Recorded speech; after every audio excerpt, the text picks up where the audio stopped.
नमस्कार, शाम के 5 बजने को हैं। मैं हूं चित्रा त्रिपाठी। आपके पसंदीदा कार्यक्रम दंगल में आप सभी का स्वागत है।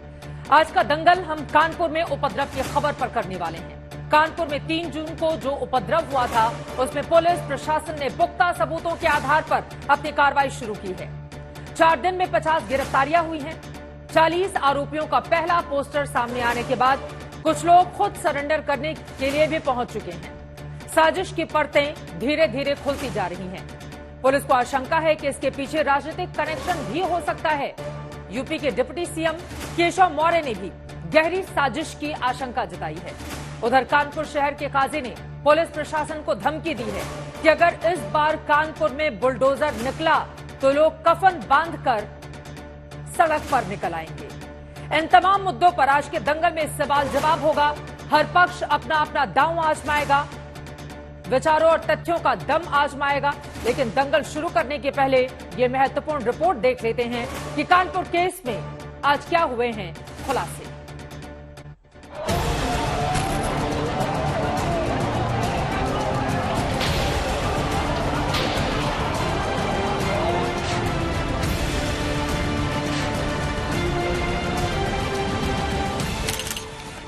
कानपुर में पत्थरबाजी के कसूरवारों की फहरिस्त लंबी होती जा रही है। 4 दिन के अंदर 40 के पोस्टर और 50 गिरफ्तारियां हो चुकी हैं। और अब नए पोस्टर में नए संदिग्धों की पहचान और पड़ताल शुरू है। यूपी पुलिस की जांच के 3 बड़े बिंदु हैं। पहली ये कि पत्थरबाजी की साजिश में कौन कौन शामिल था। दूसरी ये कि पत्थर चलाने वाले कौन कौन थे। तीसरी ये कि पत्थरबाजों का ठिकाना कहां था। इनमें पुलिस ने पत्थरबाजी की साजिश में शामिल लोगों की धरपकड़ सबसे पहले शुरू की और तब मुख्य आरोपी हयात सफर हाशमी को पकड़ा गया। उसके पास 6 मोबाइल फोन मिले। उनमें कई व्हाट्सएप ग्रुप्स थे जिनके जरिए कानपुर में उपद्रव की साजिश के तार छिपे थे। हाशमी की बीवी खुद मानती है कि उसने फटाफट कई चैट्स डिलीट कर दिए थे।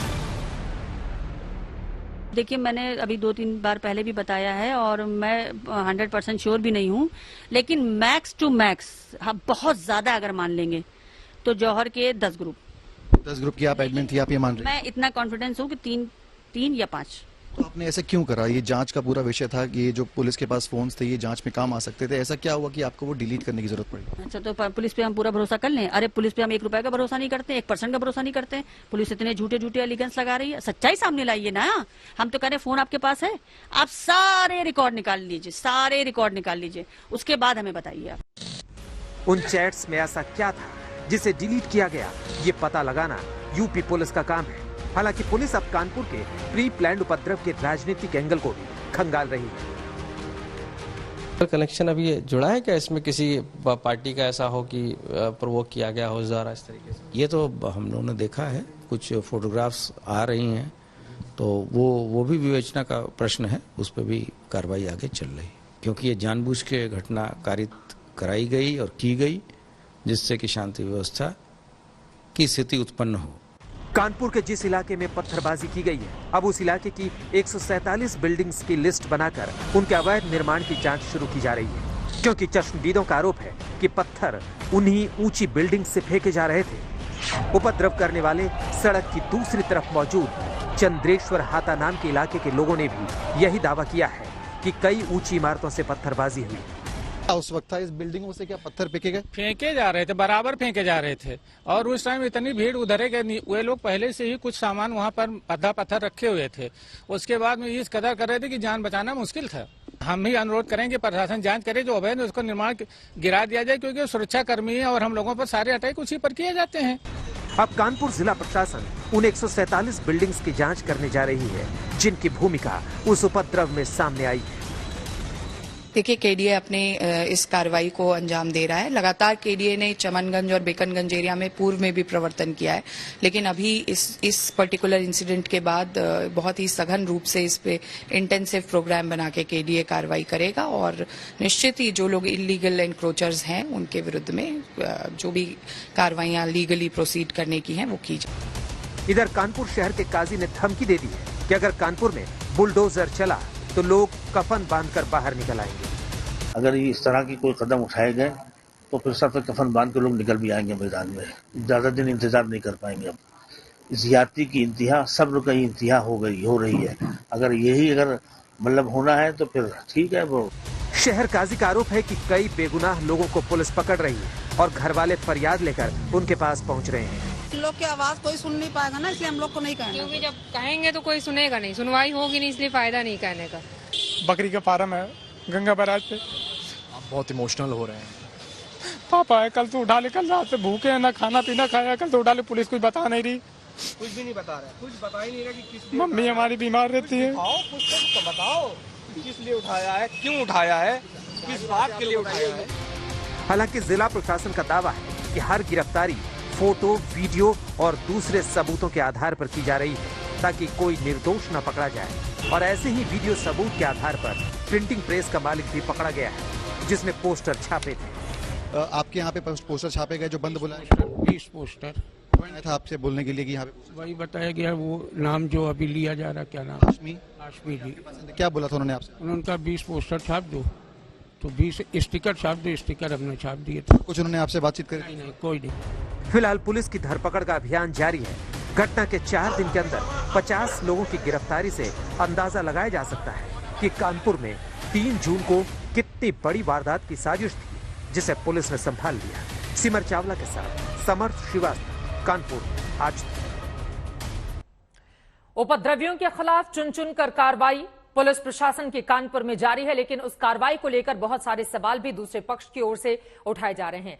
इसी मुद्दे को लेकर दंगल में चर्चा करेंगे। खास मेहमान हमारे साथ जुड़ चुके हैं, उनका परिचय आपसे करवा देती हूं।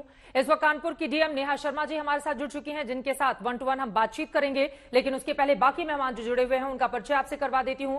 राजकुमार भाटी, स्पोक्स पर्सन समाजवादी पार्टी के, कुछ देर में आपको टीवी स्क्रीन पर दिखाई देंगे। कलीमुल हाफिज जो कि AIMIM के प्रवक्ता हैं, वो भी हमारे साथ मौजूद रहेंगे। नोएडा स्टूडियो में विशाल मिश्रा जी हमारे साथ RSS के जानकार, पॉलिटिकल एनालिस्ट जुड़ चुके हैं। विनोद बंसल जी भी कुछ देर में VHP के प्रवक्ता में दिखाई देंगे। लेकिन सबसे पहले नेहा शर्मा जी, शुरुआत आपसे ही करते हुए, उपद्रवियों को लेकर अब तक पुलिस प्रशासन की कानपुर में क्या कार्रवाई हुई है जिसके बारे में देश को आप जानकारी देंगी?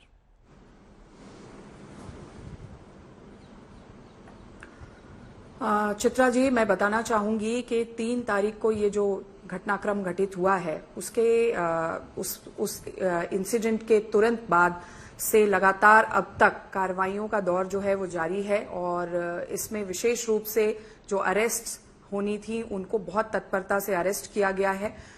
जो ऐसे लोग हैं जिन्होंने इस उपद्रव को आगे बढ़ाने की कोशिश की थी, मास्टरमाइंड के रूप में जो उभर के आए हैं, उसकी कार्रवाई भी 24 घंटे के भीतर पुलिस ने इस पे कार्रवाइयों को अंजाम दिया। और लगातार ये जो इनपुट बिल्डिंग है, इसको हम लोग, जिन लोगों की अरेस्टिंग हुई है उनके माध्यम से, उनसे पूछताछ के माध्यम से, लगातार सर्च ऑपरेशंस के माध्यम से इसको आगे कर रहे हैं। साथ ही साथ में जो वीडियो फुटेजेस हम लोगों को प्राप्त हुए हैं, उन वीडियो फुटेजेस पर भी आधारित होकर आपने, जैसा आपको विदित होगा कि एक कोलाज बनाया गया और पुलिस के द्वारा उसको सार्वजनिक डोमेन में रखा गया ताकि उस आइडेंटिफिकेशन ड्राइव में पब्लिक का सहयोग भी जो है वो उसमें लिया जा सके। और कुछ लोगों ने इसमें सरेंडर भी आकर किया है इस पूरी घटनाक्रम में। तो इस प्रकार से कार्रवाइयों का दौर जो है वो आगे बढ़ रहा है और निरंतर हम लोग प्रतिबद्ध हैं कि ऐसे उपद्रवियों को चिन्हित करके उनको उनके अंजाम तक पहुंचाया जाए। लेकिन बहुत सारे सवाल जो लोकल इंटेलिजेंस यूनिट है उसको लेकर भी नेहा जी खड़े हो रहे हैं।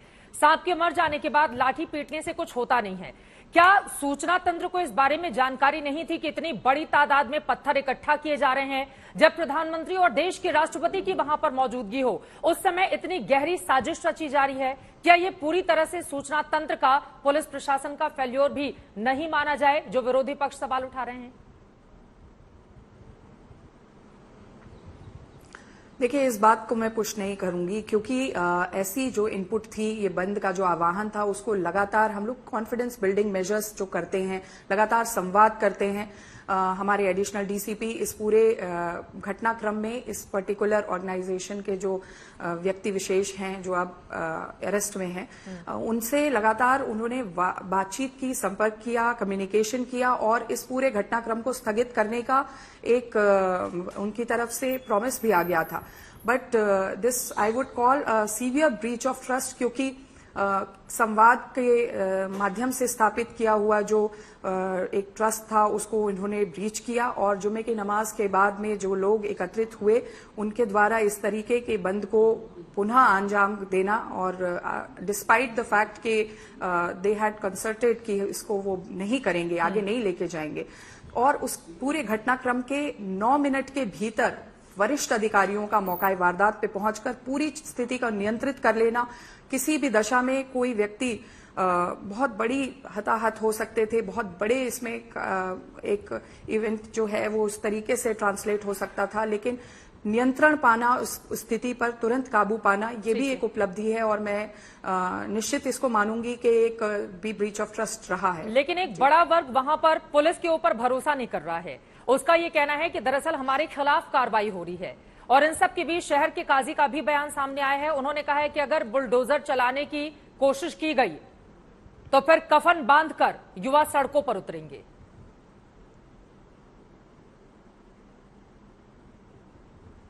इस तरह के बयानों को हम लोग पूरी तरह से उसका कंडेमेशन करते हैं, क्योंकि एक ऐसा संवेदनशील माहौल जो है उसमें इस तरीके की बयानबाजी किसी भी दशा में वांछनीय नहीं है।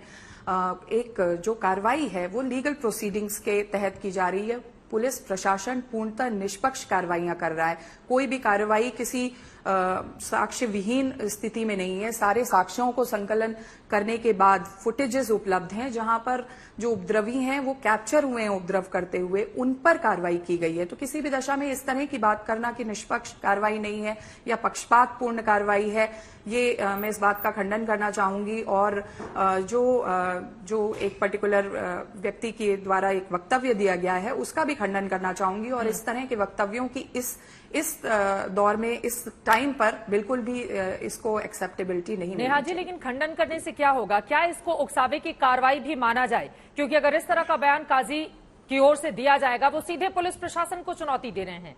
जिस बुलडोजर को खौफ का पर्याय बनाकर आप लोग अपराधियों को डराने का काम करती हैं, उस बुलडोजर की सड़क पर निकलने के बाद युवा इस तरह से कफन बांध कर आएंगे, इस तरह की बात, तो क्या उनके खिलाफ भी कोई कार्रवाई होगी? और इसके साथ आप बार बार कह रही हैं कि कॉन्फिडेंस बिल्डिंग मेजर की तरह, यानी कि विश्वास बहाली के उपाय आप लोगों की ओर से किए गए थे, लेकिन यही आरोप आपके ऊपर लग रहे हैं कि दरअसल ऐसी कोई भी कोशिश नहीं की गई। जिन लोगों ने बंद का आह्वान किया था, न उनके साथ कोई बातचीत की गई, न शहर के काजियों को भरोसे में लिया गया।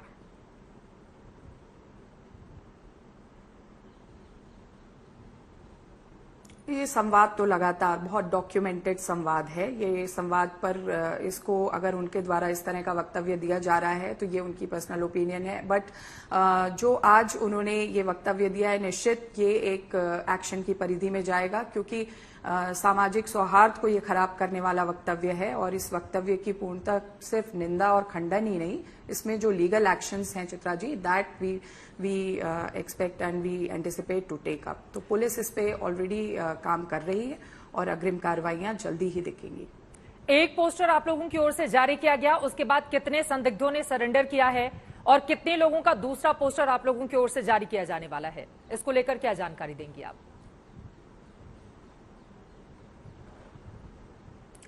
इसमें बेसिकली अभी तक सरेंडर की जो जानकारी मेरे सम्मुख है वो केवल एक व्यक्ति की है, और 4 लोग उस पोस्टर में से जो हैं वो अरेस्ट हुए हैं। इसके अतिरिक्त 50 के लगभग की अरेस्टिंग जो है वो अभी तक हो चुकी है। ये 40 लोगों का जो ऑडियो विजुअल के माध्यम से हम लोगों ने जो पोस्टर तैयार कराया, जो पुलिस की एसआईटी एक बनी हुई है, स्पेसिफिक टीम जो केवल और केवल इन फुटेजेस का अवलोकन करने के लिए अपने आप को इस कार्रवाई को कर रही है, वो लगातार और विजुअल्स भी आइडेंटिफाई करके उसमें से लोगों को निकाल रही है। एक कोलाज प्रिपेयर होगा। मुझे लगता है इसमें और भी एक आध दिन में हम लोग और भी जारी करने की स्थिति में होंगे। एक आखिरी सवाल आपसे मैं जानना चाहूंगी, क्या पीएफआई का भी कुछ कनेक्शन अब तक इस हिंसा में निकलकर सामने आया है? और इसके साथ ही साथ दोनों ही पक्षों के अपने अपने दावे हैं। एक पक्ष कह रहा है सामने वाले ने हिंसा भड़काई, दूसरे पक्ष का अलग दावा है। हिंसा कैसे भड़की, कहां तक गहरे इसके तार जुड़े हुए हैं, इसको लेकर किस तरह की जानकारी देंगी आप? देखिए, ये अभी भी इन्वेस्टिगेशन का मैटर है, और क्योंकि वीडियो फुटेजेस अलग अलग टाइम के अवेलेबल हैं, एक कोहेरेंट वे में इसको पूरी होलिस्टिकली देखने की आवश्यकता है, जो कि वो टीम कर रही है। पुलिस की टीम इस पे काम कर रही है, लगी हुई है, और निश्चित ही एक बात ये कहाँ से जन्म लिया, इसका रूट कहाँ से था, रूट कॉज कहाँ से था, इनिशिएशन कहाँ से था, ये इन्वेस्टिगेशन के मैटर में बिल्कुल क्लैरिटी से आ जाएगा। पुलिस इसको लेकर के पूरी गहनता से इसकी समीक्षा कर रही है और जल्द ही इसमें पुलिस का अपडेट जो है वो सबके सम्मुख होगा सार्वजनिक डोमेन में। उपद्रवियों के खिलाफ बुलडोजर चलाने की भी तैयारी है और ये कार्रवाई कब से शुरू होगी अगर ऐसा है तो? देखिए, उपद्रवियों के खिलाफ हम लीगल परिधि में, विधिक परिधि में ही कार्रवाइयां करते हैं और जब बुलडोजर की बात होती है तो कभी गैंगस्टर में जो संपत्ति जब्तीकरण की कार्रवाइयां होती हैं उस पर बुलडोजर की कार्रवाई होती है। तो अभी ये विधिक परिधि में जो काम आगे बढ़ाना है उस काम को हम लोग आगे टेकअप कर रहे हैं और इसमें इसके अतिरिक्त कुछ ऐसी जो बिल्डिंग्स हैं जिनका चिन्हीकरण हुआ है, जो अवैधानिक रूप से वहां पर हैं और उनमें कुछ अवैध निर्माण है जो नॉर्म्स को फ्लाउट कर रही हैं, उसको लेकर भी हमारी डेवलपमेंट अथॉरिटी चिन्हीकरण कर रही है। इसमें as soon as we get this demarcation done, demolition वगैरह जो लीगल परिधि में है उसके अनुरूप कार्रवाई कर रही है। एक छोटा सा जवाब आप की ओर से और चाहूंगी। जब भी इस तरह की बातें आती है प्रशासन की ओर से कहा जाता है कि जब हिंसा होती है उसके बाद ही आपको अवैध निर्माण को ढहाने की याद क्यों आती है? मैंने पूरी तरह से इस बात को अभी भी दोबारा रखना चाहूंगी, इससे पहले भी रखा है कि जो ये क्षेत्र है, ये ओल्ड कानपुर का जो क्षेत्र है, इसमें बहुत सारी बिल्डिंग्स जो हैं वो काफी दिनों से चिन्हीकरण का कार्यवाही केडीए के द्वारा किया जा रहा था और लगातार ये 1.5-2 माह से सतत अभियान चल रहा था। इसकी निरंतरता अभी ना टूटे और इसमें और सघनता आए, इसके निर्देश दिए गए हैं। ऐसा नहीं है कि केवल आज ही या सडनली बुलडोजर की कार्रवाई अमल में लाई जा रही है। केडीए इसको सतत रूप से कर रहा है, इस पूरे क्षेत्र में कर रहा है। चलिए, शुक्रिया इस पूरी जानकारी के लिए। कानपुर की डीएम नेहा शर्मा को लगातार आप सुन रहे थे। उनका ये कहना है कि जो भी उपद्रवी होगा उसको बख्शा नहीं जाएगा, लेकिन बुलडोजर को लेकर जिस तरह के सवाल उठ रहे हैं, दरअसल इस तरह की कार्रवाई पहले से चल रही है, लेकिन गैंगस्टर एक्ट के तहत जो भी मामले सामने आएंगे उस पर तेजी से कार्रवाई को आगे बढ़ाया जाएगा। और अब दंगल में डिबेट को ओपन करते हुए तमाम खास मेहमानों के साथ चर्चा में आगे बढ़ेंगे। सबसे पहले कलीमुल हफीज साहब आपके पास आते हुए, चूंकि एआईएमआईएम लगातार कानपुर के मामले में बोल रहा है, आपके एक नेता का भी नाम सामने आया है, इन सबके बीच जो काजी की ओर से बयान सामने आया है कि अगर बुलडोजर निकला तो फिर कफन बांधकर निकल जाएंगे सड़कों पर, इस बयान को उकसावे की कार्रवाई वाला क्यों नहीं? जब कानपुर एक ऐसे वक्त में बुरे दौर से गुजर रहा है, वहां पर हालात खराब हैं, स्थिति को नियंत्रित करने में पुलिस प्रशासन लगातार लगा हुआ है, वहां पर इस तरह के बयान दिया जाना, इसका क्या मतलब निकाला जाए? हाफिज मैडम, चाहे वो कानपुर एडमिनिस्ट्रेशन हो या फिर उत्तर प्रदेश एडमिनिस्ट्रेशन हो, उनको ये देखना चाहिए ये हालात क्यों उत्पन्न हुए। ये हालात इसलिए उत्पन्न हुए कि भारतीय जनता पार्टी के एक नेशनल प्रवक्ता और एक दिल्ली मीडिया इंचार्ज, दोनों ने ऐसे डेरोगेटरी रिमार्क्स दिए जिससे पूरी दुनिया में अपने ही शहर को जला देंगे, विरोध की आड़ में अपने ही शहर को जला देंगे जहां पर वो लोग रहते हैं, और अब बुलडोजर की कार्रवाई हो रही है तो दर्द हो रहा है। फिर उन्होंने जो बयान दिया वो कतई गलत था, उस बयान का कतई समर्थन नहीं किया जा सकता, उनके खिलाफ कार्रवाई हो गई। लेकिन जिस शहर में रहते हैं, जिस शहर का खाते हैं, उसी शहर को क्या आग में झोंक देंगे? आप समर्थन कर रहे हैं इस तरह के बयानों का? मेरे एक सवाल का जवाब दीजिए। मैंने 29 तारीख को शाहीनबाग थाने में एफआईआर कराई नूपुर शर्मा के खिलाफ, 4 तारीख को नवीन जिंदल के खिलाफ कराई, अभी तक एक एफआईआर भी दर्ज नहीं की है उन्होंने। कार्रवाई हुई क्या? किसी पार्टी से सस्पेंड करने है ना कोई कार्रवाई। ये तो उस पार्टी ने ये तस्लीम किया है, बीजेपी ने, कि हाँ हमारे प्रवक्ताओं ने गलती की, लेकिन गलती की सजा तो एडमिनिस्ट्रेशन देगा ना, कानून देगा। वो कानून कुछ नहीं कर रहा। दिल्ली में मैं जहां से अभी आपसे बात कर रहा हूं, मेरा हेड ऑफिस है, इसके बराबर में थाना है और दोनों जगह की मेरे पास एफआईआर के लिए एप्लीकेशन मौजूद है और डीडी नंबर है, लेकिन अब तक दिल्ली पुलिस ने उन पे कोई एक कार्रवाई नहीं की। जहां तक रही बात आपकी बुलडोजर की, तो बुलडोजर जरूर चलेगा क्योंकि बीजेपी में ये होड़ लगी है, और खासतौर से मुसलमानों का जहां मामला होता है वहां पे बाकायदा बीजेपी वाले अपने आप को बुलडोजर बाबा, बुलडोजर मामा और बुलडोजर। सर, यहाँ पर हिंदू मुसलमान की बात है। अगर अपराधियों के इस तरह के चेहरे बेनकाब हो रहे हैं तो आप उसमें देखेंगे कौन हिंदू है। विशाल मिश्रा जी, आप जवाब दीजिए। विशाल मिश्रा जी, सवाल आपसे भी पूछे जाएंगे। एक सेकंड सर, मैं आ रही हूँ आपके पास। वो कह रहे हैं कि दिल्ली में जब मैं मामला दर्ज कराता हूँ तो कोई सुनवाई नहीं होती है, और सवाल ये भी है कि बुलडोजर की याद एक ऐसे वक्त में ही आती है जब इस तरह की स्थिति वहां पर लोकल इंटेलिजेंस यूनिट का फेल्योर क्यों नहीं माना जाए? विशाल मिश्रा जी, वहां पर देखिए चित्रा जी, भारत में विधि का शासन है, कॉन्स्टिट्यूशन सुप्रीम है और constitution is the supreme law of the land. Bharat संविधान से चलता है, संविधान के तहत न्याय संगत न्यायपालिका के अंतर्गत जो भी कार्यवाही होनी होगी वो होगी। लेकिन मैं सवाल यह पूछना चाहता हूं कि अगर दंगाइयों के पोस्टर सामने आ रहे हैं तो इन दंगाइयों में भी धर्म क्यों देखा जा रहा है? एआईएमआईएम के प्रवक्ता से पूछना चाहता हूं कि आप अभी उत्तर प्रदेश के चुनाव में बैठकर खुल्लम खुल्ला अलगाववाद के नाम पर आप वोट मांग रहे थे कि नहीं मांग रहे थे कि 20% एक हो जाओ? मैं सवाल पूछना चाहता हूं, धर्म का कोई चश्मा हो? नहीं, दंगा का भी, अपराध का भी क्या कोई चश्मा होता है? क्या कोई धर्म होता है? जो लोगों ने कानपुर में उत्पात मचाया है, आप खुलकर उनको कंडेम क्यों नहीं करते? आज अगर पुलिस कार्रवाई कर रही है तो पुलिस पर सवाल उठाया जा रहा है। एक तरफ कहा जा रहा है कि कार्रवाई नहीं हो रही और दूसरी तरफ जब कार्रवाई हो रही है तो कहा जा रहा है कि कार्रवाई गलत हो रही है, एक पक्षीय हो रही है। मौजूदगी थी और पुलिस प्रशासन को, एक सेकेंड सर, बाद में क्यों याद आता है कि वहां पर इस तरह की स्थिति बनेगी और फिर कार्रवाई की जाए? पहले से एक्शन क्यों नहीं लिया जाता है? अगर इस तरह की व्हाट्सएप चैट और कॉल पर एक दूसरे को सूचना देकर हिंसा फैलाने की साजिश थी, क्यों नहीं पहले से उनको नजरबंद या गिरफ्तार किया गया? अभी आपने किस बात का इंतजार किया जा रहा था? अभी आपने सुना ना, ब्रीच ऑफ ट्रस्ट। अभी आपने सुना कि लगातार कन्वर्सेशन चल रहा था, डॉक्यूमेंटेड कन्वर्सेशन चल रहा था। तो अब चित्रा जी, जब ब्रीच ऑफ ट्रस्ट करना ही है, आदमी की मानसिकता विकृत हो ही चुकी है, तो उसका क्या इलाज है आप हमको बताइए। अभी हम लोग सुन रहे थे ना कि that was a breach of trust, we were in continuous process of conversation. उसके बावजूद भी अगर उसका अवहेलना उल्लंघन होता है तो कौन जिम्मेदार है? राजकुमार भाटी जी, अब जब कार्रवाई हो रही है तो वहां धर्म का चश्मा देखा जा रहा है। दिया गया कि नहीं होगा प्रदर्शन और बाद में पता चला कि अगर भरोसा कर लिया गया आपके ऊपर पुलिस प्रशासन की ओर से तो फिर आप उस भरोसे को तोड़ते हैं। ऐसे में तो डबल कार्रवाई होनी चाहिए ऐसे लोगों के खिलाफ। से भी ज्यादा हो रही है, कार्रवाई तो हो ही रही है, चुन के लोगों के खिलाफ कार्रवाई हो रही है। पहली बात तो चित्रा जी, सबसे पहले मैं ये कहना चाहूंगा कि लोकतंत्र में, कानून के राज में, संविधान के राज में हिंसा किसी भी तरह उचित नहीं है और उसका समर्थन नहीं किया जाना चाहिए, चाहे किसी की ओर से भी की गई। जिन लोगों ने एक गलत बयान दिया, अपमानजनक बयान दिया, वो बहुत ही निंदनीय है। लेकिन मैं सभी नागरिकों से जिनकी भावनाओं को ठेस पहुंची है उनसे ये अपील करना चाहूंगा कि कानून अपने हाथ में ना लें और हिंसा ना करें। लेकिन जो वर्तमान में हालत चित्रा जी, अभी आप थोड़ी देर पहले कह रही थी, ऐसा नहीं है जैसा आप कह रही हैं। बुलडोजर एक शोषण का, अन्याय का प्रतीक बन गया है, भय फैलाने का प्रतीक बन गया है। देश में संविधान की, कानून की कोई इज्जत अब रह नहीं गई है भारतीय जनता पार्टी के शासन में।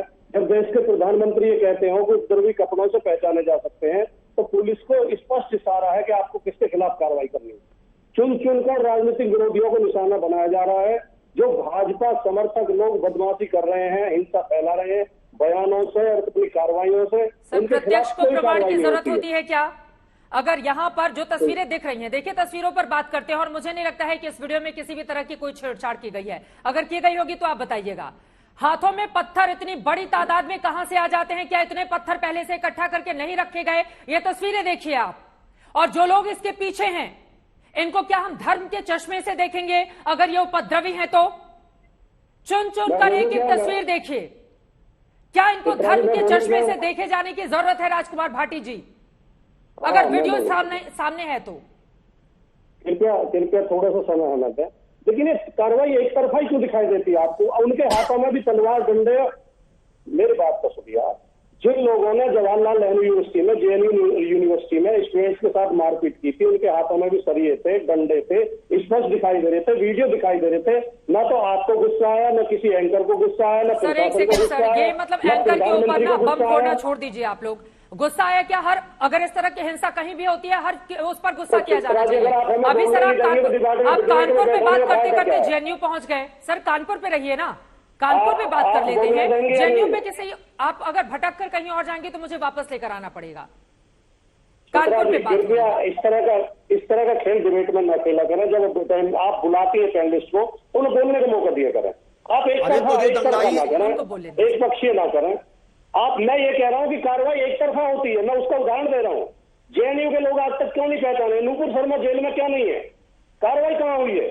कार्रवाई एक तरफा होती है। और ये जो फोटो जारी किए गए हैं, इनमें 15 से 20 साल के लड़के हैं, बच्चे हैं। इनके खिलाफ बुलडोजर चलेगा क्या? इनके खिलाफ बहादुरी दिखाएंगे आप? इनके खिलाफ वीरता दिखाएंगे? अरे अपने नागरिकों से प्रेम करना सीखो। नागरिक कभी गलती भी कर जिन देता है लोगों ने तो उसे पत्थरबाजी की सवाल है, हो, एक सेकेंड सर, अगर वो नाबालिग है शत्रु की तरह व्यवहार मत तो करो। क्या उनके माँ बाप को पकड़ना चाहिए, नाबालिगों को छोड़ दिया जाए क्योंकि वो मासूम है? पत्थर हाथ में आ गया तो क्या हुआ? कमाल है, कमाल कार्रवाई है। किसके खिलाफ होनी चाहिए बताइए आप? सुनिए सुनिए सुनिए, इतना आसान नहीं है जिस तरह नहीं आप नहीं, पेश एक कर रही सेकेंड हैं। सर, आप एक इसको सेकेंड पेश सर, कर नहीं नहीं नहीं, बिल्कुल गलत आरोप है, बिल्कुल गलत आरोप है। उपद्रवियों का यहाँ पर साथ देना ठीक नहीं है। और वो मासूम बच्चे किसके हैं? वो घर से बाहर निकले माँ बाप को अगर इस बारे में जानकारी है क्यों नहीं रोका गया? अगर वो नाबालिग हैं तो घर वालों की जिम्मेदारी है कि उनको इस तरह की हिंसा में नहीं इन्वॉल्व होने दें। बिल्कुल उपद्रवी का बचाव नहीं होना चाहिए, बिल्कुल किसी के साथ हम नहीं। अरे आपका इस तरह का बयान 16 साल के और 15 साल के लड़कों को और भड़काने का काम करेगा। अब आप इतने गुस्से में आप हमें बात अरे बिल्कुल गुस्सा आएगा सर, कानपुर जल रहा है, आपको गुस्सा नहीं आ रहा है तो सर आप ही शांत रहिए, मुझे तो आ रहा है गुस्सा, मैं क्या कर सकती हूँ? ये गुस्से के लिए तो बीजेपी वालों को छोड़ अरे दो। कम से कम कानपुर के दंगाइयों को कम से कम कंडेम तो करिए, लेकिन आप तो वही पार्टी वाले हैं ना कि लड़के हैं, लड़कों से गलती हो जाती है। जवाब तो दीजिए, जेएनयू के लोगों के खिलाफ आज तक कार्रवाई क्यों नहीं हुई? जेएनयू के दंगाइयों के खिलाफ आज तक कार्रवाई क्यों नहीं हुई? नूपुर शर्मा जेल में क्यों नहीं है? एक तरफा कानून आपका काम कर रहा है, मैं ये कहना चाहता हूँ। विनोद बंसल जी, कानपुर के दंगाइयों आपका के खिलाफ कानून भी एक हो। तरफा काम करता है और चुन चुनकर निशाना साधता है। जवाब दीजिए इस पर। बिल्कुल विनोद बंसल चित्रा जी देखिए, चित्रा जी बात कानपुर की हो रही है और पहुंच जेएनयू में गए। जब बात लखनऊ की होगी जेएनयू देश में नहीं है क्या? जेएनयू पाकिस्तान में है। अब मैं बीच में नहीं बोला था राजकुमार जी, जरा कृपया आपने कहा था जरा सुनने का धैर्य भी रखिए। आप एंकर को लेसन दे रहे थे ना, मुझे भी सुनिए जरा। जेएनयू हमारी यूनिवर्सिटी हिंदू समाज को सुनिए, हिंदू समाज को सुनने की कोशिश करिए भाई। राजकुमार जी सुनिए, राजकुमार जी सुनिए। मोदी जी चित्रा जी ऐसे नहीं काम चलेगा। मैं बोलूं चित्रा जी? चला रहे हो आप। सर थोड़ा कानपुर में भी बात कर लीजिए, जिसके लिए बुलाया गया है। एक बार उनकी बात हो जाए विनोद बंसल जी की, वो आपके बीच में नहीं बोल रहे थे, मैं बोल रही थी आपके बीच में। एक बार विनोद बंसल की बात हो जाए, उसके बाद आप बोलिएगा। बोलिए विनोद जी। वो कह रहे हैं एक तरफा कार्रवाई हो रही है, सरकार वन साइडेड कार्रवाई कर रही है। देखिए चित्रा जी, बात वो है कि जिसकी रही भावना जैसी प्रभु मूर्त देखी तिन तैसी, जिन्होंने हमेशा से पार्शियलिटी की है, हमेशा से हिंदुओं को दबाया है, हमेशा से नेता कार सेवकों पर गोलियां चलाई हैं। आप देखिए अभी भी इनके पार्टी के जो अपने सांसद हैं उनके क्या बयान हैं मुसलमानों को भड़काने के लिए, मुस्लिम यूथ को भड़काने के लिए और हिंदुओं के खिलाफ जहर उगलने के लिए क्या क्या नहीं बोलते हो। और अभी कल ही इनके एक प्रवक्ता हैं जो एमएलसी हैं लाल बिहारी यादव, उन्होंने किस तरह की बेहुदा बातें की हैं भगवान ज्योतिर्लिंग के बारे में। इनको शर्म आनी चाहिए, पार्टी के प्रेसिडेंट को इनको तुरंत माफी मांगनी चाहिए हिंदू समाज से कि किस तरह की अभद्र भाषा का प्रयोग कर रहे हैं। लेकिन ये चुप्पी साध जाते हैं और चुप्पी साध जाते हैं वहां पर भी जब जो कोई कार्रवाई होती है। सर आप भी कानपुर पर आइए ना, जिस पर हम डिबेट करने के लिए बैठे हुए हैं। विनोद बंसल जी, एक तरफा कार्रवाई क्यों हो रही है, सवाल ये पूछे जा रहे हैं। नहीं देखिए, वो जो कार्रवाई हो रही है वो सामने दिख रही है चित्रा जी। क्योंकि एक तरफा पत्थर फेंके गए, मस्जिद से निकलते के साथ ही लोग हिंसक क्यों हो जाते हैं। एक तरफ हिंदू समाज जो अपने मंदिर से निकलता है और भक्ति भाव से लेकर प्रसाद बांटते हुए निकलता है, एक तरफ दूसरी तरफ ये जिहादी वहां अंदर मस्जिद में क्या पढ़ाया जाता है, पढ़ने तो नमाज जाते हैं और आकर के पत्थर फेंकने लग जाते हैं। आखिरकार क्यों और किनको निशाना बनाया? आप मुझे बताइए राजकुमार जी, क्या किसी हिंदू ने पहले पत्थरबाजी करी क्या किसी हिंदू ने किसी को मारा क्या? और मस्जिद के अंदर क्या हो रहा था आप क्यों नहीं मांग करते? मैं मांग करता हूं कि हर एक मस्जिद और मदरसे के अंदर हाई रेजोल्यूशन के कैमरे लगने चाहिए चित्रा जी, जिसकी कमांड एंड ऑपरेशन उसको लोकल पुलिस स्टेशन में होनी चाहिए। और यही काम सारे संवेदनशील क्षेत्रों में जिसको कहते हैं अपन या मुस्लिम बहुल क्षेत्रों में जवाब दीजिए राजकुमार भाटी जी। देश में एक के बाद एक ये जो हिंसक हमले हो रहे हैं और पूरी कश्मीर घाटी के अंदर आप देखिए 70% से ज्यादा जो है हमले जुम्मे के दिन होते हैं, मस्जिद से निकलते ही होते हैं। ठीक है राजकुमार भाटी जी, इस पर जवाब दीजिए। और एक और सवाल, यहाँ पर हयात जो मुख्य साजिश करता बताया जा रहा है, इनका भी नुकसान होने वाला है। जो मुख्य साजिश करता है हयात, उसकी पत्नी का आज इंटरव्यू सामने आया है। उसकी ओर से कहा जा रहा है कि भैया पुलिस प्रशासन पर हमको तो भरोसा नहीं है। व्हाट्सएप में 10 ग्रुप बने हुए थे, उनमें से कुछ की एडमिन मैं थी। पुलिस प्रशासन की कार्रवाई की ठीक पहले मैंने सब डिलीट कर दिए। सबूत को मिटाने का काम किया जा रहा है और आप कह रहे हैं कि वो लोग मासूम हैं, उनके खिलाफ कार्रवाई नहीं होनी चाहिए। राजकुमार भाटी जी, ये पत्थर फेंकने वालों के सिर पर गोल टोपी नजर नहीं आ रही है। सवाल राजकुमार भाटी जी से है। चित्रा जी, मैं बिल्कुल भी नहीं कह रहा हूँ कि मासूम है। जो दोषी है उसके खिलाफ कार्रवाई हो, सख्ती से हो। मैं केवल इतना कह रहा हूँ कि वर्तमान सरकार है, भारतीय जनता पार्टी की सरकार है, एक पक्षीय कार्रवाई करती है राजनीतिक विरोधियों पर निशाना साधने के लिए, उन्हें तंग करने के लिए, परेशान करने के लिए और धर्म के आधार पर नफरत फैलाती है। आपके प्रतिष्ठित चैनल है आज तक, उस पर विनोद बंसल जी कितनी नफरत वाली बातें कर रहे हैं। क्या वो जेएनयू में जो बच्चे पिटे थे वो हिंदू नहीं थे? सवाल हिंदू मुसलमान का नहीं है, सवाल अपराध का है। अपराध भारतीय जनता पार्टी का आदमी करे तो उसके खिलाफ कोई कार्रवाई नहीं होगी। नूपुर शर्मा जेल में क्यों नहीं है? जिसने इतना नफरत फैलाने वाला बयान दिया, जिस बयान की वजह से सारी हिंसा हो रही है, वो जेल में क्यों नहीं है, वो बाहर क्यों है? बिल्कुल कार्रवाई होनी चाहिए, है चित्रा जी, कार्रवाई होनी चाहिए राजकुमार भाटी जी। और राजकुमार भाटी जी, उसी नुपुर शर्मा के खिलाफ किस तरह के बयान दिए जा रहे हैं? रेप की धमकी दी जा रही है, परिवार को खत्म करने की धमकी दी जा रही है, आतंकवादी संगठन की ओर से धमकी दी जा रही है, तो क्या किया जाए? क्या होना चाहिए? उसका गुनाह माफ हो जाता है क्या? नहीं बिल्कुल गुनाह, मैं तो कह रही हूँ, मैं कहाँ कह रही हूँ गुनाह क्या है, उसकी सजा तो मिल रही है। एक महिला को रेप की धमकी दी जा रही है सरेआम, राजकुमार भाटी जी, और इसकी आप लोग निंदा तक नहीं कर सकते हैं कि ये गलत है, इसलिए क्योंकि वो बीजेपी की नेता रही हैं। मैंने शुरू में ही हिंसा की निंदा की थी, मैंने सबसे पहले शुरू में हिंसा की निंदा की है और हिंसा का समर्थन नहीं किया जा सकता। ठीक है, एक बयान पहले मैं सुना देती हूं, उसके बाद चर्चा में हम आगे बढ़ेंगे। क्या पॉलिटिकल साजिश भी इस पूरे की पूरे मामले पर देखा जाए? इस पूरे मामले में आपको बता दें, केशव प्रसाद मौर्य डिप्टी सीएम की ओर से क्या दिया गया है बयान, एक बार सुन लेते हैं, उसके बाद चर्चा में आगे बढ़ेंगे।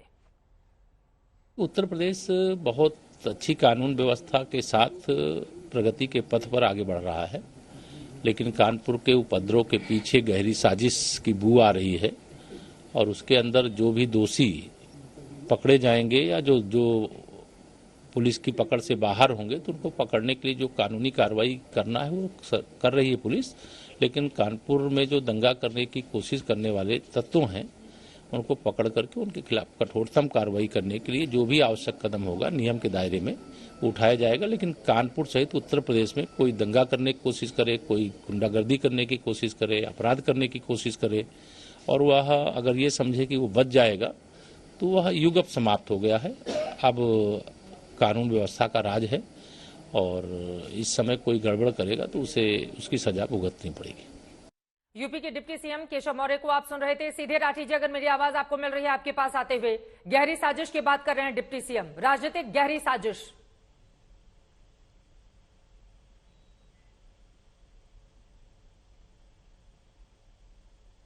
भाटी साहब, आपको आवाज मिल रही है? राजकुमार भाटी जी जी, आप मुझसे पूछ रहे थे? जी, आप ही से ये सवाल था। हाँ, इसी तरह से ये निशाने साधते हैं। अब इसमें राजनीति की इसमें सीधा साफ स्पष्ट है। भारतीय जनता पार्टी की प्रवक्ता ने एक बयान दिया, असहनीय बयान दिया, जिसमें कुछ जो धार्मिक विश्वास, उसमें क्या गलत था बताओ राजकुमार भाटी जी, जरा एक शब्द यही बता दो। आप इतने विद्वान आदमी हैं, पार्टी ने उन्हें क्यों निकाल दिया पार्टी से? नहीं, विनोद बंसल जी प्लीज, विनोद बंसल जी प्लीज, अब जिस बयान पर उनकी पार्टी ने किनारा कर लिया है उस बयान का समर्थन नहीं। एक सेकंड, अगर कोई बयान गलत है तो वो गलत है, उसका समर्थन नहीं किया जा सकता। राजकुमार भाटी का काम नहीं है ये कोई बयान गलत है, सही है, ये न्यायालय तय करेगा। कोई राजकुमार भाटी समाजवादी पार्टी और कांग्रेस और ज्यादा नहीं तय करेंगे। करके बोले, एक करके। नूपुर शर्मा का बयान शर्मनाक था, निंदनीय था, गलत था। उसके विरोध में कुछ लोग प्रदर्शन कर रहे थे, वहाँ पत्थरबाजी हुई है। पत्थरबाजी की हम निंदा करते हैं, विरोध करते हैं, उसको खंडन करते हैं, वो नहीं होनी चाहिए थी। लेकिन जब सरकारें पक्षपातपूर्ण व्यवहार करती हैं तो नागरिक उत्तेजित हो जाते हैं। सरकारें अगर ठीक काम करेंगी तो नागरिक शांत रहते हैं। हमने हमेशा से नारे लगते सुने हैं कि जुल्म करेगा सत्ता के गलियारों से, चप्पा गूंज उठेगा इंकलाब के नारों से। जब सरकारें जुल्म करती हैं तो नागरिक सड़कों पे आते हैं। समाजवादी पार्टी धमकी दे रही है क्या भारत को? ये भारत के विरुद्ध धमकी दे रहे हो क्या? धमकी की भाषा ये तो वही समाजवादी पार्टी है जो वहाँ पे जो वाराणसी और लखनऊ में जो बम ब्लास्ट हुए थे कचहरी में, उनको छुपाने की पैरवी की जा रही थी। अरे इनके समाजवादी पार्टी के मैनिफेस्टो में था कि जो लोग एक विशेष वर्ग के लोग जो लोग अपराध में संलिप्त हैं छुपाने की पैरवी की बात की गई थी। इनकी भाषा मत बोलिए, ये वही समाजवादी पार्टी है। नहीं, अरे जो जिनके ऊपर अपराध था एक विशेष वर्ग के लोगों को उनको छुपाने की पैरवी नहीं की गई थी। ये तो कहिए पत्थरबाजी बोला जाएगा ना की टिप्पणी थी। इतनी हिम्मत कहाँ से आती है? यूनिफॉर्म पहले पुलिस वालों के ऊपर पत्थरबाजी की जाती है, पेट्रोल खरीद कर पेट्रोल बम बनाए जाते हैं और फिर उसके बाद वहां पर दंगा फैलाया जाता है। क्या ये मासूम लोग हैं राजकुमार भाटी जी? और अगर बुलडोजर वाली कार्रवाई होगी ताकि दोबारा ऐसी स्थिति नहीं पैदा हो, तो क्या गलत हो रहा है फिर? इनको ताली बजानी चाहिए, ऊपर से विदेशियों की भाषा बोल रहे हैं। स्पष्ट तरीके से विनोद जी मुझसे पूछा, आपसे पूछा है। बोलिए बोलिए। चित्रा जी, मैं बहुत ही साफ तौर से स्पष्ट शब्दों में कह रहा हूँ, हिंसा किसी भी तरह सहनीय नहीं है, नहीं होनी चाहिए, उसका समर्थन नहीं किया जा सकता। लेकिन सरकार को भी ये तय करना चाहिए, विपक्षी कार्रवाई सरकार को नहीं करनी चाहिए। राजनीतिक विरोधियों को डराने के लिए, राजनीतिक विरोधियों को धमकाने कौन सी एक अच्छी कार्रवाई हो रही है? अरे बाकायदा वीडियो फुटेज है ना, बाकायदा वीडियो फुटेज है, जो लोग वीडियो फुटेज में आए हैं उनके ऊपर कार्रवाई हो रही है, तो आपको दर्द हो रहा है? जी से पूछ लेती हूँ, नहीं उनका भी सवाल है तो सवाल का जवाब मिलना बहुत जरूरी है। एक बार वो वीडियो दिखाइए जिसमें पत्थरबाजी हो रही है और साथ ही वो 40 चेहरे भी दिखाइए जो पोस्टर जारी किए गए हैं। ये देखिए, ये तस्वीरें। राजकुमार भाटी जी, इन तस्वीरों को दिखाते हुए मेरा आपसे सवाल है, आप ये कह रहे हैं कि दरअसल अपने राजनीतिक विरोधियों को निशाने पर लेती है बीजेपी। इसमें कौन राजनेता है, किस राजनीतिक दल के कार्यकर्ता हैं जिनको निशाने पर लिया जा रहा है? एक एक करके वो तस्वीरें भी, इसमें कौन मासूम है? आप बताइए, आप किसका समर्थन करेंगे? कौन से वो चेहरे हैं जो मासूम हैं, जिनको गलत तरीके से फंसाया गया है यूपी पुलिस की ओर से? चित्रा जी, मैं केवल कानपुर की घटना के संदर्भ में नहीं कह रहा हूं, मैं उत्तर प्रदेश के संदर्भ में कह रहा हूं। उत्तर प्रदेश में बुलडोजर जब भी निकलता है, राजनीतिक विरोधियों को परेशान करने के लिए निकलता है। चुनावों में जिन लोगों ने बीजेपी के प्रत्याशियों के खिलाफ पर्चे दाखिल किए, उनकी दुकानें गिरा दी गई, उनके घर गिरा दिए गए। एक भी भारतीय जनता पार्टी के किसी कार्यकर्ता के खिलाफ आज तक कार्रवाई हुई हो? क्या भारतीय जनता पार्टी में सब दूध के धुले हुए हैं? तमाम घोटाले रोज खुल रहे हैं। भारतीय जनता पार्टी के लोग उत्तर प्रदेश में जो पर्चे आउट हुए हैं उनमें भारतीय जनता पार्टी के विधायक संलिप्त हैं। उत्तर प्रदेश में जो नकली दवाइयां बेची जा रही है, नकली शराब बेची जा रही है, उसमें भारतीय जनता पार्टी के लोग हैं। तब इनका बुलडोजर क्यों नहीं निकलता है? राजनीतिक व्यक्ति पंचायत चुनावों में जो, लेकिन चूंकि कानपुर पर आपको डिबेट के लिए बुलाया है सर, तो मैं उम्मीद करती हूँ कि कानपुर पर भी थोड़ा आप बोलेंगे। ये जो तस्वीरें हमने दिखाई उसमें मासूम कौन था जिसके खिलाफ उत्तर प्रदेश की पुलिस साजिश कर रही है? समर्थन नहीं किया जा सकता। मैं कई बार कह चुका हूँ, हिंसा गलत है, जिसने भी की है गलत है, हम समर्थन नहीं करते। अगर कार्रवाई हो रही है तो उसमें दिक्कत क्या होनी चाहिए? विशाल मिश्रा जी, लेकिन आप लोगों के ऊपर आरोप ये लग रहे हैं कि दरअसल राजनीतिक विरोधियों को फंसाने के लिए बुलडोजर को हथियार बना लिया है बीजेपी की सरकार ने। मैं यहां पर पूछना चाहता हूं, चित्रा जी, राजकुमार भाटी जी बैठे हैं, समाजवादी पार्टी के नेता हैं, क्या इनके ऊपर बुलडोजर चला? और भी तमाम लोग हैं, क्या उनके ऊपर बुलडोजर चला? नहीं ना। तो जो गलत कर रहा है उसके ऊपर चलेगा। जिसने गलत किया है, जिसने अवैध निर्माण किया है, उसके ऊपर चलेगा।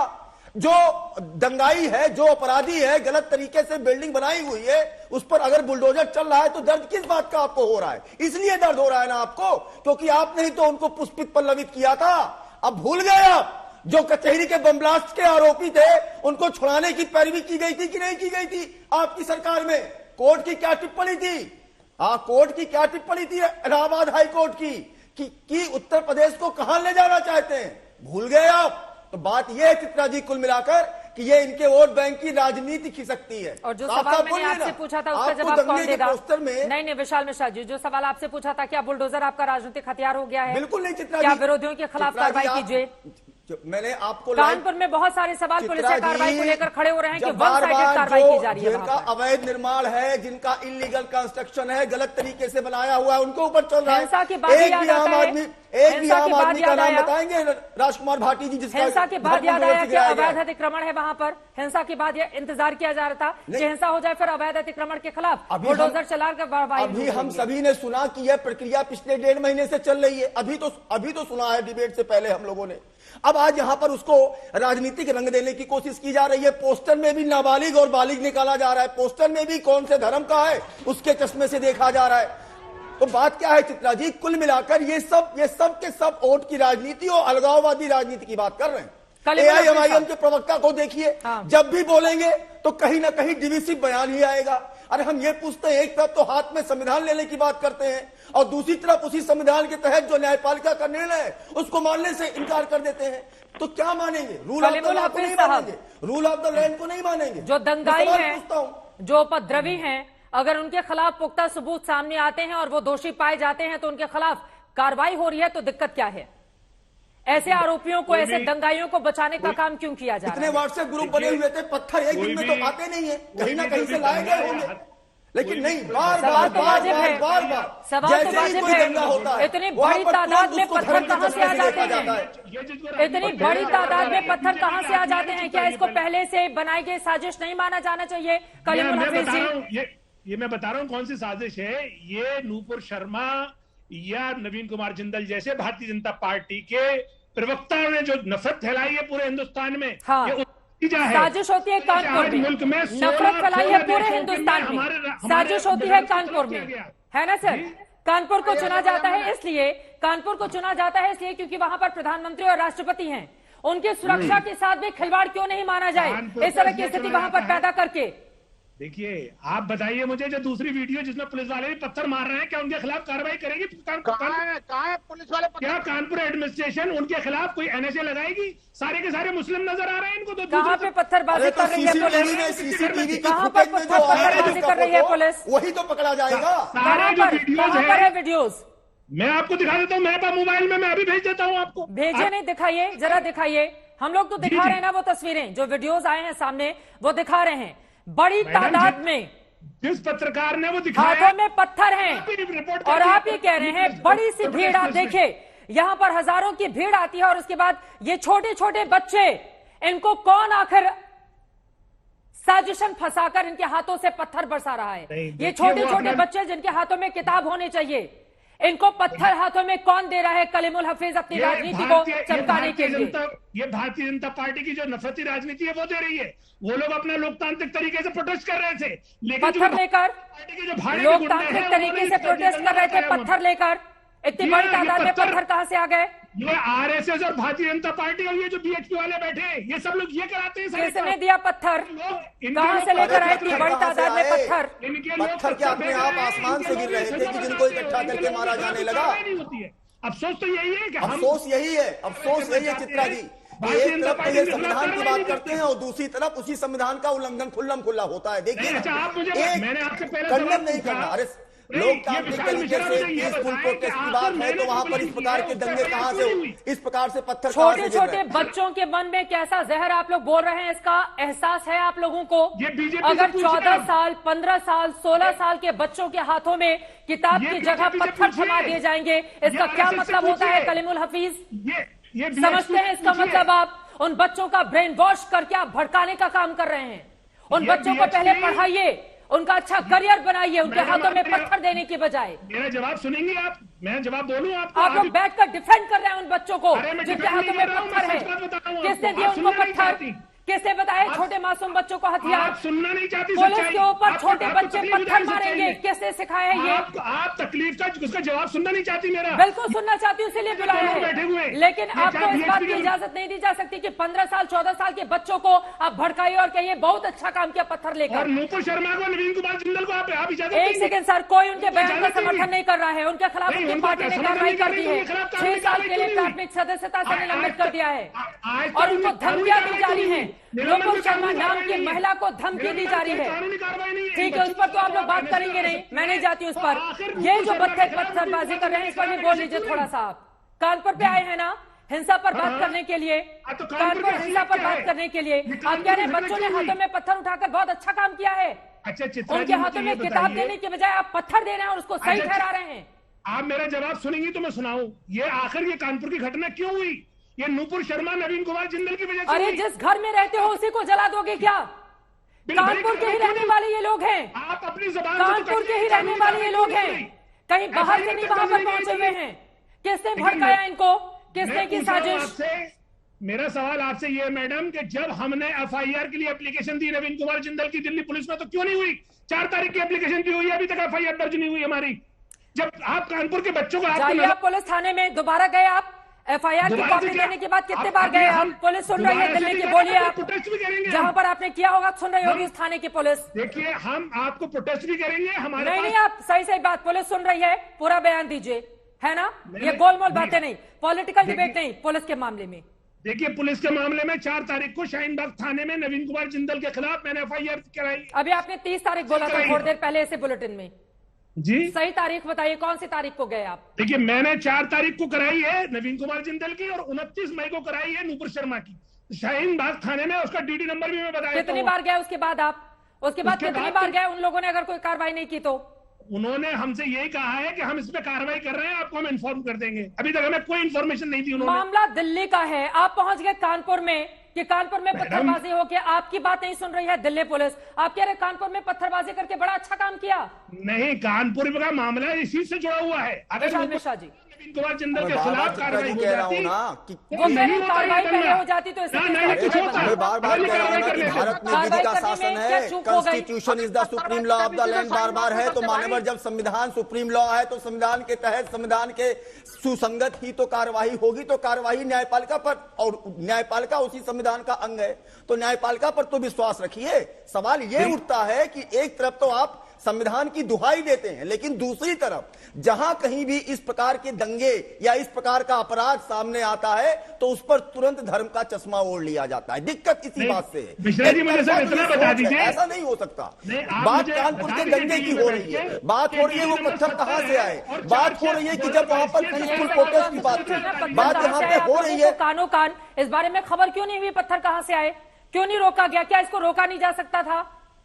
क्या इसको रोका नहीं जा सकता था विशाल मिश्रा जी? चित्रा जी, अभी हम लोगों ने, सभी लोगों ने सुना कि लगातार जो लोग भी उसको ऑर्गेनाइज कर रहे थे उनके साथ प्रशासन का कन्वर्सेशन चल रहा था, वो लोग एग्री हो गए थे। तो जब बार बार बीच ऑफ ट्रस्ट की बात हो रही है चित्रा जी, तो मन के अंदर, मस्तिष्क के अंदर क्या छिपा हुआ है ये कौन जान सकता है? चले ठीक है, मन मस्तिष्क के भीतर किसके क्या छिपा हुआ है ये कोई नहीं जानता, लेकिन यकीनन अगर जो भी दोषी है वो उपद्रव में लिप्त पाया जाता है, उसके खिलाफ अगर कार्रवाई होती है तो उसको लेकर पर्टिकुलर कुछ लोगों के भीतर बेचैनी क्यों है, ये बड़ा सवाल बना हुआ है।